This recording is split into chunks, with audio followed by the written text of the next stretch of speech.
오늘 본문 창세기 21장 10절에서 14절입니다.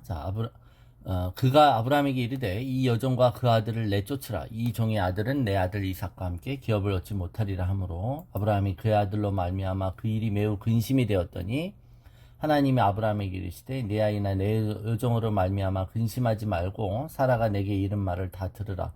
이삭에게서 나는 자라야 내 씨라 부를 것임이니라. 그러나 그 여종의 아들도 내 씨니 내가 그로 한 민족을 이루게 하리라 하신지라. 아브라함이 아침에 일찍 일어나 떡과 물 한 가죽 부대를 가져다가 하갈의 어깨에 메어주고 그 아이를 데리고 가게 하니 하갈이 나가서 브엘세바 광야에서 방황하더니.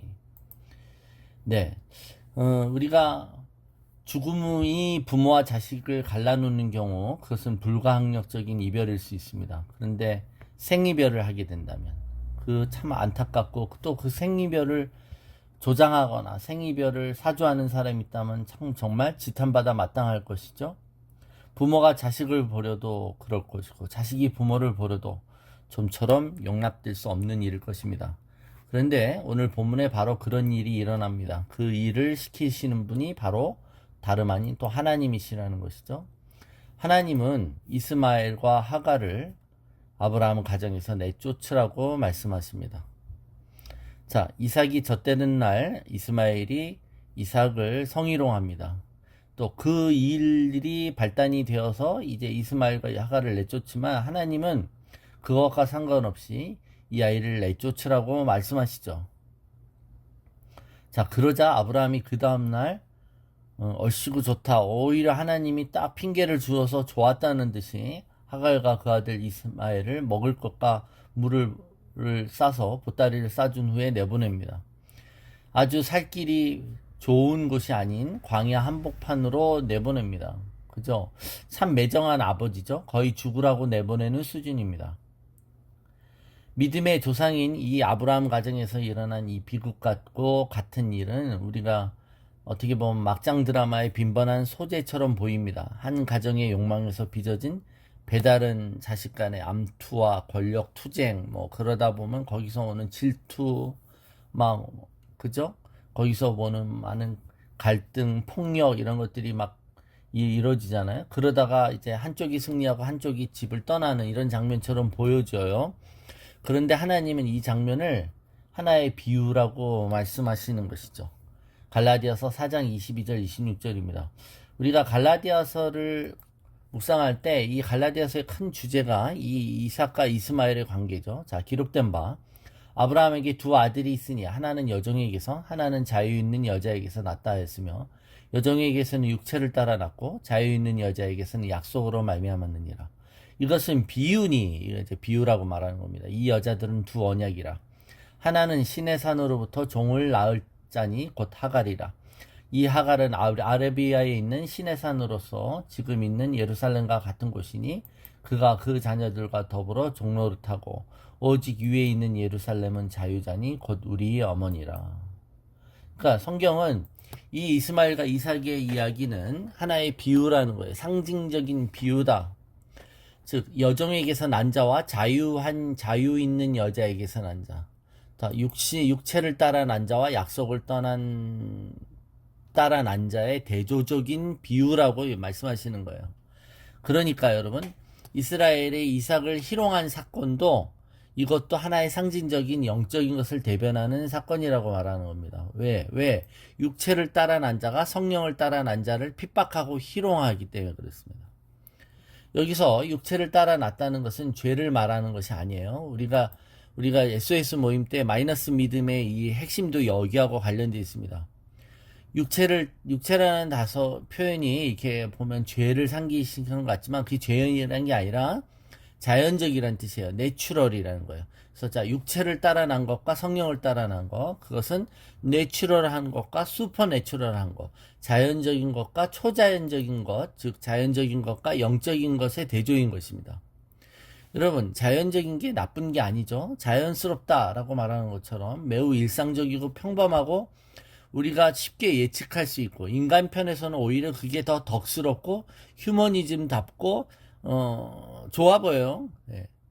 우리 안에 자연스럽게 올라오는 생각이 있으면 근데 그 생각은 우리가 뛰어넘어야 되는 생각일 때가 있어요. 우리의 영적인 생각이나 계시나 이런 것들을 희롱하고 지배한다는 얘기입니다. 자, 우리 안에 이런 자연적인 것이 있으면 안 되나? 그런가요? 아니죠. 우리는 영혼 몸의 존재예요. 우리 안에 자연적인 부분이 있어요. 그런데 이 자연적인 부분이 말씀에 의해서 지배를 당해야 된다는 거예요. 훈련되거나 희생, sacrifice, 이게 제사죠. 제사를 통해 영적인 것으로 변화되어야 한다는 거예요. 그렇지 않으면 이 자연적인 것과 슈퍼내추럴한 것, 육적인 것과 영적인 것이 갈등을 일으키고 분열을 초래한다는 것을 비유로 말하는 것입니다.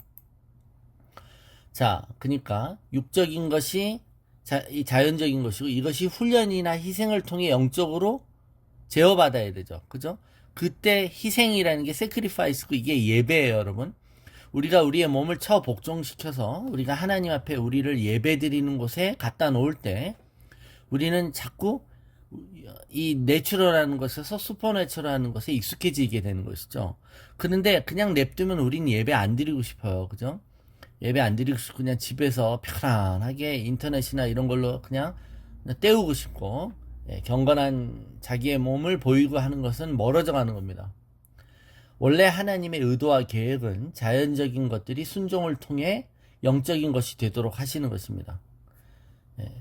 그게 하나님의 의도예요. 그게 나쁜 게 아니죠. 그런데 죄가 들어왔어요. 그러므로 자연적인 것들이 희생 제물이 되어야 한다는 거예요. 자연적인 것이 죽어야 영적인 것을 알게 된다는 것이죠. 자, 우리가 영적으로 거룩하게 된다는 것은 우리가 나중에 구원을 받는다는 것뿐만이 아니라 이 우리 안에 있는 이런 타락한 본성이 내재되어 있는 우리의 육적인 부분, 이런 자연적인 부분이 훈련의 삶을 시작한다라는 뜻입니다. 자연적인 것이 연단을 통해 복종되어지지 않으면 자연적인 것이 영적인 것을 희롱하고 모독하게 되어 있습니다. 그래서 우리 안에 자연적인 것을 훈련시켜야만 하죠. 그래서 이런 경건의 훈련이 금세와 내세에 유익하다라는 게 이거예요. 그래서 우리 안에 있는 자연적인 것을 훈련시키지 않으면, 즉 나 자신을 죽이지 않으면 내 안에 이미 와 계시는 하나님의 아들을 조롱하고 희롱하게 될 것이죠. 지가 잘난 줄 알고 우리 안에 주인 되시고 우리와 함께 하시는 성령님의 음성을 듣지 않을 것입니다. 우리가 영적으로 뭔가 이게 핀트가 잘못되거나 영적인 성숙을 경험하지 못하는 것은 우리 안에 믿음이 있음에도 불구하고 이런 부분이 마이너스로 작용한다는 거예요. 우리는 고집을 부리면서 정신적으로 또는 육체적으로 자신들을 훈련시키지 않기 때문이라는 것이죠. 그게 바로 이 큰 비유의 내용입니다. 이게 단순히 율법과 은혜의 측면을 말하는 게 아니라 율법이나 은혜라는 것도 여러분 그 율법주의자들, 바리새인들 이런 사람들이 얼마나 인간적으로 훌륭하게 보였어요. 그들이 봤을 때는. 그러나 그들은 영적인 소경이라고 예수님이 책망하시는 거예요. 여러분 이런 영적인 여정은 항상 같은 코스인 것 같아요. 홍해를 건너서 광야를 경험했던 것처럼 구원을 경험하였다면 이제는 그 광야를 통해서 우리의 육적인 부분을 복종시킴으로 순종의 훈련을 해야 되는데 그러지 않으면 자꾸 불평하고 원망하고 다시 이집트로 애굽으로 돌아가려고 하는 것이죠. 아브라함은 사라가 내쫓으라는 그 말에 매우 곤란해하고 근심해했죠. 사라의 요구대로 내쫓을 수도 없고 그렇다고 그대로 내버려두면 이 집안에 계속 갈등이 불보듯 일어날 게 뻔합니다. 그쵸? 그러니까 이게 우리 안에 내면의 갈등이기도 하고 내가 속한 공동체의 갈등의 이유이기도 해요. 우리 안에 이런 육적이거나 자연스러운 것이 방치될 때 자연스러운 것들이 처리되지 않음으로 일어나는 것이죠. 교회는 영적인 곳이고 우리의 자아를 죽이는 곳이에요. 근데 교회 와서 자꾸 자아를 자꾸 드러내고 인정받으려고 하니까 누가 더 잘났냐 이런 식의 쓸데없는 갈등과 이런 것들이 있는 겁니다. 하나님께 영광을 가리우고요. 하나님은 지금 아브라함에게 근심하지 말어 내쫓으라고 말씀하시는 겁니다. 이스마엘은 기업을 같이 나누지 못한다고 얘기하시는 거예요. 그는 자기 나름대로 유업이 있다는 거예요. 내보내라, 분리시키라는 거죠. 여러분 육적인 것이 기업이 없다는 게 아니에요. 육적인 것이 누리는 영역이 있어요. 그런데 영적인 것하고 같이 있지 못할 거예요. 그러면 내보내야 되는 것이죠. 그죠? 하나님이 우리에게 그죠? 때로는 금식하라고 하는 거예요. 육적인 것을 죽이고 영적인 것을 추구하라고 하면 그냥 그걸 분리시켜야 돼요. 그때는 참아야 되고 순종해야 돼요. 예, 그런데 그게 안 되는 거예요. 뭐 죽어도 뭐 나는 금식 못 한다. 이렇게 되면 우리 육적인 걸 훈련시키는 그런 연습 해본 적이 없는 것입니다. 아브라함은 고민할 때는 고민하는 사람이었는데 하나님의 뜻이 분명해지자 이 아브라함의 그 장점이 있죠. 믿음의 언약을 굳게 붙잡는 거예요. 그냥 그대로 순종합니다. 너무 매정해 보이듯이 다음날 일어나서 그냥 내보내요. 이게 하나님의 선하신 뜻이라는 걸 믿기 때문에 그래요. 그죠? 그에게도 분깃이 있고 그에게도 뜻이 있다. 그러자 그는 뭐 뒤도 돌아보지 않고 물과 먹을 거 싸줘서 내보냅니다. 광야로 내보낸 거. 예.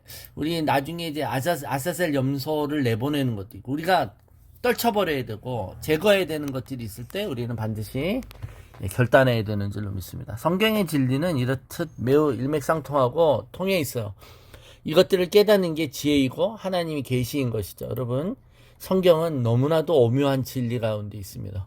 이 진리를 깨달을 때 우리가 더욱더 영적으로 변화되고 이 말씀에 순종할 때 또 우리 육을 훈련시키며 하나님이 뜻하시고 원하시는 대로 가는 줄로 믿습니다.